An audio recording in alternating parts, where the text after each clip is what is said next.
Esse corte aqui é patrocinado pela KTO e você ganha até R$ 100 de bônus para poder apostar com o cupom FUTEBOTECO. Link na descrição. O que você pensa dessa gestão do Casares? Me conta. Eu preciso esperar a gestão acabar o primeiro mandato. Por Tá. enquanto, É porque ele fala em SAF, né?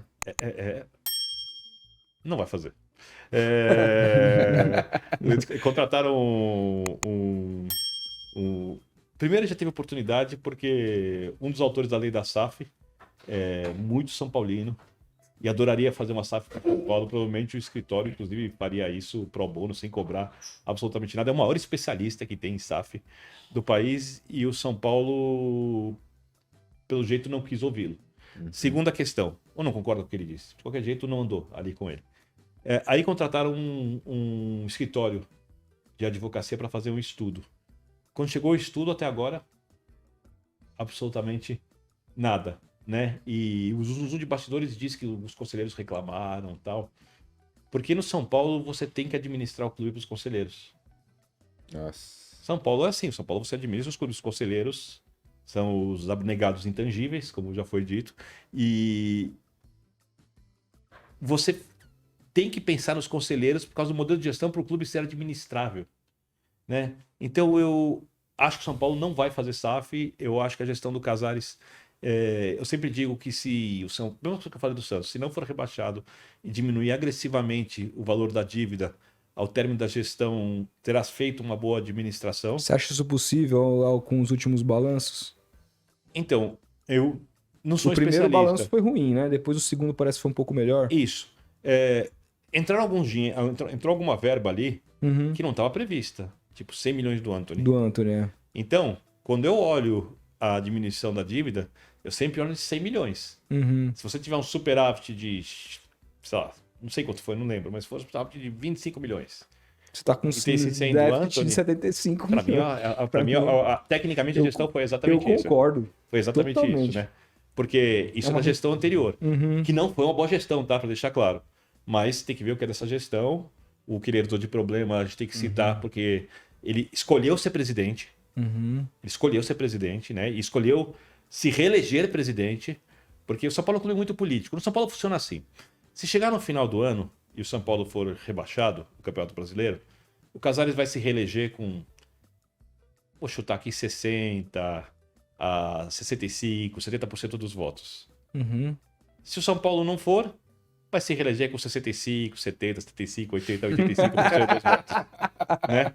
E a reeleição não estava prevista. Foi uma coisa feita no mandato dele. Então, se ele se candidatar à reeleição, e ele candidato e foi eleito presidente, candidato foi, e se elegeu presidente, foi uma escolha dele. Mas ele herdou problemas da gestão anterior, e da gestão antes da anterior, e da gestão antes da anterior, das quais ele fez parte em outros cargos também. Eu achava que o São Paulo podia ter diminuído essa dívida um pouco mais. E acho que o São Paulo fez contratações que não funcionaram até agora, muitas delas, né? Mas, repito, vamos esperar a gestão acabar. Acho, inclusive, que ano passado os resultados foram melhores do que o elenco mostrava ter capacidade. Passando por isso, quero saber o que você pensa também desse trabalho do Rogério. Vamos lá. Quando o Rogério trabalhou em 2017 no São Paulo, eu fui favorável à saída. Certo. Eu tive muitas dúvidas na contratação. Eu não gostei do trabalho do Rogério em 2017. E eu fui favorável à saída dele, à chegada do Dorival. Esse trabalho do Rogério eu defendo, pelo menos até esse momento, tem que esperar o Campeonato Brasileiro, defendo com veemência a permanência. Certo. Porque ele tem um time de operários, os jogadores estão se matando em campo pelo clube, os jogadores jogam dentro das suas características. Alguns jogadores que taticamente estavam perdidos, ele começou a achar só, por exemplo, vou dar um exemplo, Galopo. Vou pegar um exemplo claro. No passado ele colocava o Galopo do lado do Patrick, ficava um espaço enorme ali, não acompanhava, estava perdido em campo, perdido taticamente. Aí o Rogério vai lá e, para dar uma chance ao jogador, coloca o jogador como se fosse um, entre aspas, centroavante. Ele vê que o Galopo tem qualidade de finalização, qualidade no cabeceio, e ali ele tem menos funções defensivas, de recomposição, de fechar lado de campo, de precisar compreender o jogo. O Galopo cresceu. A torcida pega no pé do David. por exemplo. Eu tenho visto isso. O David se mata em campo e tá entregando tudo que o David pode. E o São Paulo, nesse momento, por conta de problemas de várias gestões, o São Paulo não tem dinheiro para investir num jogador de nível técnico melhor naquele setor. Nossa, então eu acho que o cara. sistema de jogo tá adequado à característica dos jogadores. O São Paulo termina eliminado com a Água Santa. Tem um com tornozelo quase fraturado, improvisado de centroavante para ter 10 jogadores em campo. Metade do time no departamento médico. A zaga reserva, sem lateral. No final das contas, ambos os laterais. Não tinha o lateral esquerdo, que não tinha reserva. Não tinha o primeiro lateral. Não tinha o segundo lateral. Não tinha o terceiro lateral. Né? Com o Wellington Rato, a jogada de bola parada cresceu muito. Muito. Só que tem um grande dilema no São Paulo. O São Paulo é um clube... Se você perguntar qual é o clube mais difícil para se trabalhar hoje, é o São Paulo. Dos grandes. Mais que o Santos. A pressão no São Paulo é muito maior que a pressão no Santos. O jejum de títulos do São Paulo, porque o estadual, legal, beleza, tal. Aliás, uma das piores coisas dessa gestão foi tratar o estadual como o mundial. Sim. Né? O São Paulo... Quem foi o clube que fez o estadual diminuir de tamanho? Quem foi o maior? Isso foi acontecendo de maneira orgânica. Mas tem um clube que contribuiu muito. Começa no início dos anos 90 com o São Paulo sendo bicampeão na briga mundial. do Tele Santana, que é a lenda dentro de São Paulo, com o então falecido, já hoje presidente, Eduardo José Fará, da Federação Paulista. O estadual era um campeonato enorme. São Paulo começa a jogar Libertadores. Libertadores não era tão grande. Transmitida pela OMTV, numa parceria com a TV Gazeta. Tá? A Libertadores 92 não foi transmitida em nenhuma TV grande, foi transmitida na TV Gazeta. Né? As pessoas talvez não lembrem disso. Com Galvão Bueno na época, transmitindo aquilo. E o próprio Tele, no começo, não fazia tanta questão assim da Libertadores. Achava um campeonato violento, né? Achava um campeonato que tinha outras coisas ali que o Tele não gostava. O Tele era um cara que premava muito pelo jogo limpo, né? Só que o São Paulo foi crescendo na Libertadores. A torcida foi comprando. E aquele time é um time muito especial. São Paulo teve, não sei se exatamente do começo de 92, até a metade de 93, quando o Raí sai da equipe, o melhor time do mundo. O time que foi jogar amistoso contra o Real Madrid fora, 4 no Real Madrid, 4 no Barcelona, 2-1 na virada contra o Barcelona na final do Mundial, nunca ninguém tinha virado. Era uma época também que economicamente era muito mais equiparado. Os clubes não saíam, os jogadores não saíam, né? Eu defendo, por exemplo, aquele Corinthians campeão do mundo, era um dos melhores times do mundo da época, por exemplo. Não era nem o São Paulo 2005, longe disso. Não, o Corinthians de 2000. Eu acho que era um dos melhores times do mundo da época. Entendeu? Entendeu? Como agora... É o melhor Corinthians da história. Começou a ir mais pra frente, aí ficou mais... Então, mas naquela época começou a ter uma briga muito séria. E o Fará subia o preço as cotas de televisão, o valor por classificação. Aproximou o final de estadual do final do Mundial para dificultar o São Paulo. E tinha uma briga aberta entre o Fará, né, e a Parmalat, né, que patrocinava quase boa parte das coisas de esporte, as placas em volta do campo muitas vezes era Parmalat e tal, né, com a federação, então tinha muito dinheiro a federação também ali, etc. E no final das contas, a maneira como o São Paulo ganhou a Libertadores contra o News Old Boys do Marcelo Bielsa, né, vale lembrar, né, e no ano seguinte, no ano anterior, o News tinha perdido só um jogo, o Campeonato Argentino inteiro, porque tanto é que o Bielsa virou o nome do estádio do News Old Boys por causa daquela equipe. E o zagueiro era o Pochettino, né? Sim. Como o São Paulo ganha daquele jeito, a Libertadores fica enorme. Né? A Globo compra a Libertadores, o Galvão volta para a Globo e a Libertadores passa a ficar mais importante que o estadual. E aí foi cada vez mais isso abrindo distância, a Libertadores crescendo, o Campeonato Brasileiro crescendo, né? O futebol, até por causa da comunicação, das mídias, vai deixando de ser estadual, passa a ser mais nacional, continental, hoje em dia mundial, né? Porque a gente vê campeonato de tudo quanto é lugar do mundo. Então, o São Paulo jamais podia, na minha maneira de ver, respeito por todo jeito, ter tratado o estadual como mundial. Ter falado isso. Esse de 2021? Jamais. Podia ter tratado o estadual como um campeonato que para ele tinha alguma relevância, porque não ganha nada há muito tempo. Só que não podia ter comprometido a temporada. Se o São Paulo não ganha aquele jogo do Juventude, já com o Rogério de técnico, né, o 3-1 no Morumbi, a chance do São Paulo ir para a última rodada, precisando de um resultado e ser rebaixado, existia. E se o São Paulo vai para a última rodada de um campeonato, precisando do resultado para ser rebaixado, o peso da camisa do São Paulo que joga para cima, que é enorme, que é tricampeão do mundo, né? Que teve times históricos nos anos 40, 50, 60, 70, 40, 50, nos anos 70, não teve 60 que construiu o Morumbi, 80, 90, 3 vezes campeão brasileiro na década passada desse século. Tudo isso joga contra. Né? É a história do gigante que pisa na areia movediça. Se é levinho, talvez saia com mais facilidade. O gigante tem dificuldade para sair. E esse time do São Paulo atual, com jogadores que não tem o tamanho quando a gente fala de nome do São Paulo, mas é um time muito competitivo, muito aguerrido. Se as coisas começarem a andar bem no Campeonato Brasileiro, o São Paulo pode fazer uma boa campanha. Isso que eu ia te perguntar. Mas se o São der Paulo errado, briga? você acha que esses caras aguentam? O São Paulo está exatamente, para mim, é a maior incógnita do Campeonato Brasileiro inteiro. Então, É o São Paulo. eu acho isso. É a maior incógnita. Porque se jogar para baixo, eu não Pra sei. sair- Eu não sei se os jogadores aguentam. É, Pode ser que aguentem. Eu não sei se os jogadores aguentam. Mas também se o time embalar e conseguir ter um time compacto, aguerrido e tal. E recuperar um pouco do departamento médico, né, Isso é cara? essencial, né? Isso é essencial. Até porque se no Campeonato Paulista você podia jogar com um time reserva e tal, e conseguir resultado cheio de desfalques, no Brasileiro não vai dar. Imagina se o São Paulo cai com o Rogério, cara. O maior ídolo da história do clube. Eu acho que baixando se o ficar time. muito difícil, ele pega o bom time e entrega o boné antes. Eu acho.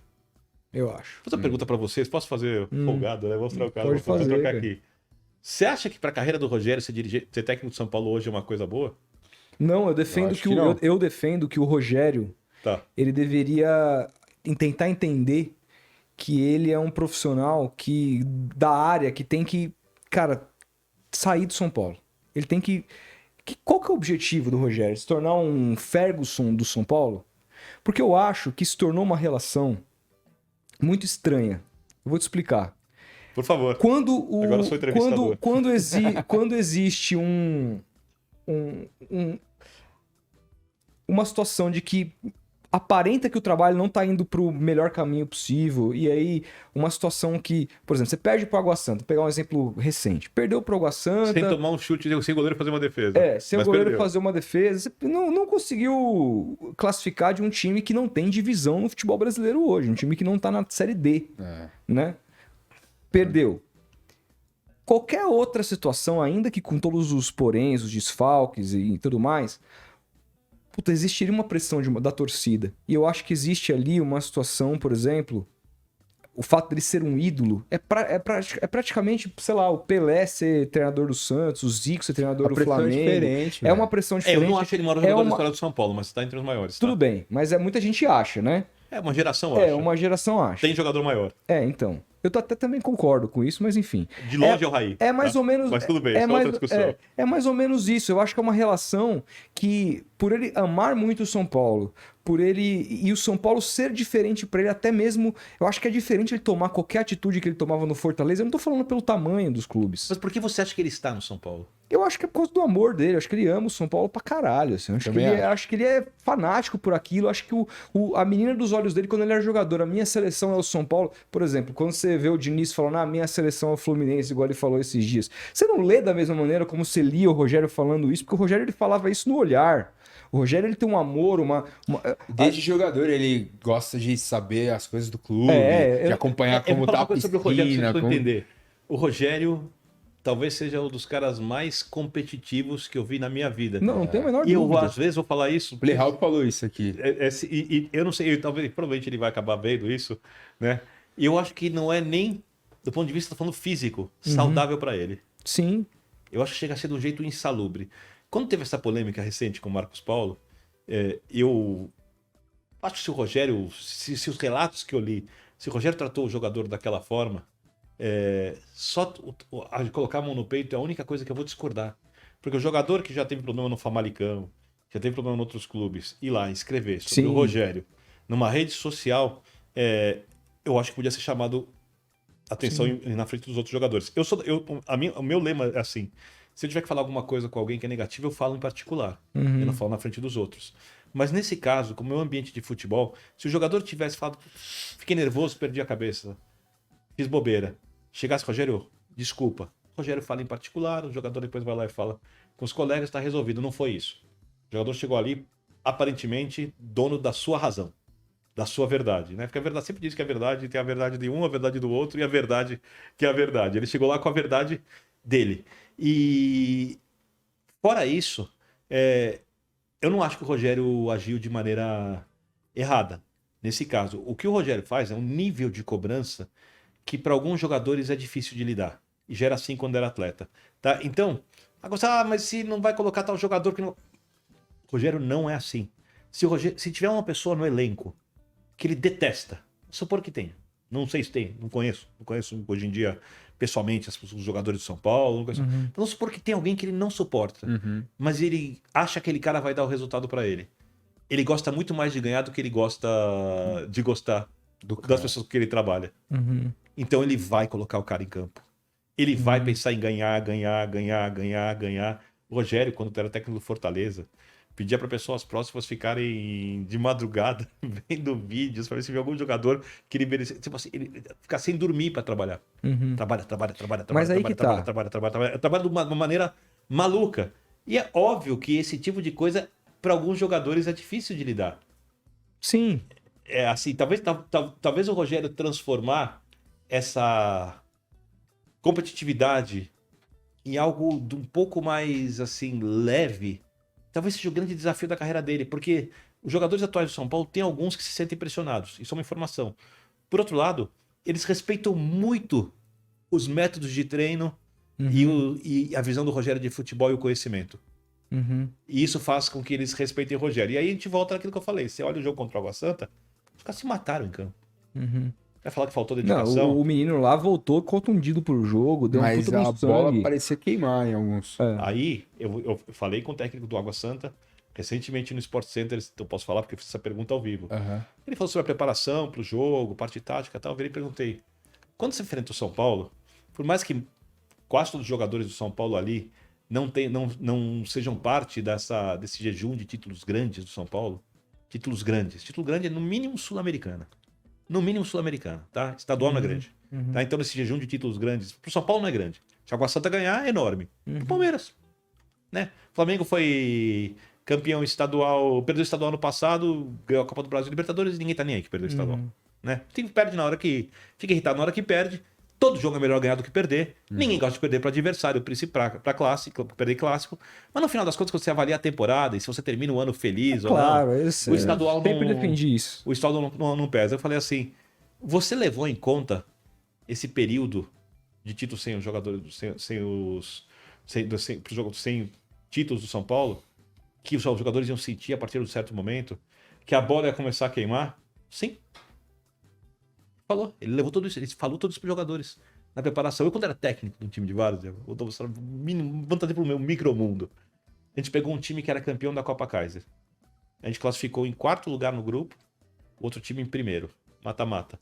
Time com torcida. A gente jogava no campo do lado ali de uma comunidade. O Bento Picudo tinha goleado o time da comunidade, tinha goleado outro time, chegou só com goleada. Foi pegar o meu time, armei um ferrolho. Ferrolho. Tipo assim, ninguém nem sabia o que era na época, já tem muitos anos, uma linha de 5 atrás, uma linha de 4 na frente. Se só um jogador avançado, sabia quando eu vi outro jogo do outro time, sabia que eles invertiam a bola, falava, só corre e para na frente do cara, você não precisa nem roubar a bola. Só quero que a bola não avance até dali. Dificulta o passe. E meus jogadores reverenciavam o time dos jogadores os jogadores do outro time, para deixar eles calmos. E fiz tudo que era possível e tal. Quando deu 15 minutos do segundo tempo, e os caras mal conseguiam chutar no meu gol, eu ficava levantando bola, chutando de longe, começaram a ficar nervosos. A torcida começou a ficar nervosa. Nervosa. Aí eu percebi. Foi indo, levei pros pênaltis, tirei os caras do campeonato. Caralho. No 0x0. Tudo mental. Porque tecnicamente não tinha condição de competir com aquele time. Então o Água Santa fez isso contra o São Paulo. E todos os times vão poder fazer isso contra o São Paulo. O Abel ganha no Palmeiras porque o mental é muito forte. Muito forte. Não é papo de coach, não. Cabeça fria, coração quente. Qualquer grupo coletivo, pode ser numa empresa, mas principalmente no time de futebol que compete, o coletivo forma uma personalidade. Então tem coletivo que forma uma personalidade meio desleixada. Tem coletivo que forma uma personalidade que você fala, opa, na hora H, você sabe que esses caras não seguram. E tem coletivo que naturalmente compete. Que na hora H consegue lidar com as situações. Pode perder, é um jogo. Mas a personalidade do coletivo formado pelo Abel é uma personalidade muito forte. Não quer dizer que vai ser a vida inteira. Porque o futebol você se prova jogo após jogo. E a construção é dia após dia. E você manter um time vencedor competitivo é muito mais difícil do que você transformar um time que não é vencedor e tem capacidade num time competitivo e ganhador. É muito mais difícil. Você manter depois que você ganhou, você está saciado. Né? Então você tem aquela fome e tal, tudo igual, é muito mais difícil. Você acha que o Rogério ele ama mais a profissão dele, como você citou aqui o exemplo de como ele lidava com essa questão do Fortaleza, ou o São Paulo? Porque eu acho que é como... A gente tem um seguidor aqui, antigo, torcedor do Fortaleza, o Orleudo. Ele tem uma técnica que ele aposta sempre, ele gosta de apostar, apostas esportivas. Ele é sempre contra o Fortaleza. Porque daí ele sempre tá feliz. Sim, ou ele ganhou a aposta, ou o time dele ganhou. É uma visão otimista, porque sempre perdeu algo também, mas é uma visão Exato. otimista. Ele é um cara, sabe viver a vida. Exato. Tô falando sério. Bom vivan. O Rogério, no São Paulo, você falou, pode até fazer mal pra ele.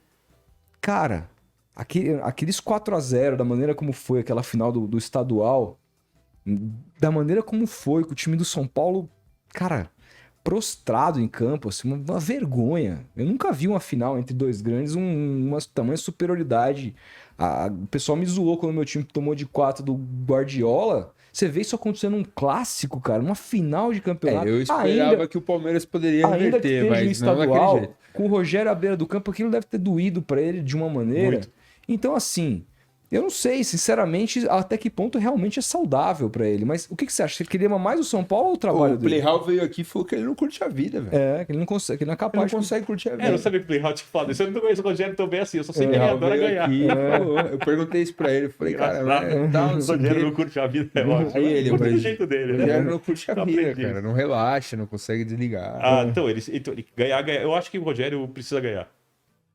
Quando ele sai do Fortaleza e vai pro Cruzeiro, naquela situação do Cruzeiro, pra mim, é a resposta da pergunta que você me fez agora. É óbvio que as pessoas não são iguais sempre. Eu já fiz um monte de coisas que eu jamais repetiria na minha vida. Hoje eu penso coisas diferentes. Claro. Eu acho que a grande mérito do ser humano é mudar constantemente, tentando ser uma pessoa melhor. É um sinal de evolução também. É único, né? Senão você passou a vida inteira mastigando o tempo, né? Quer dizer, a teimosia é complexo de Gabriela, né? Eu nasci assim, sou sempre assim, vou morrer assim. Não funciona isso daí na vida.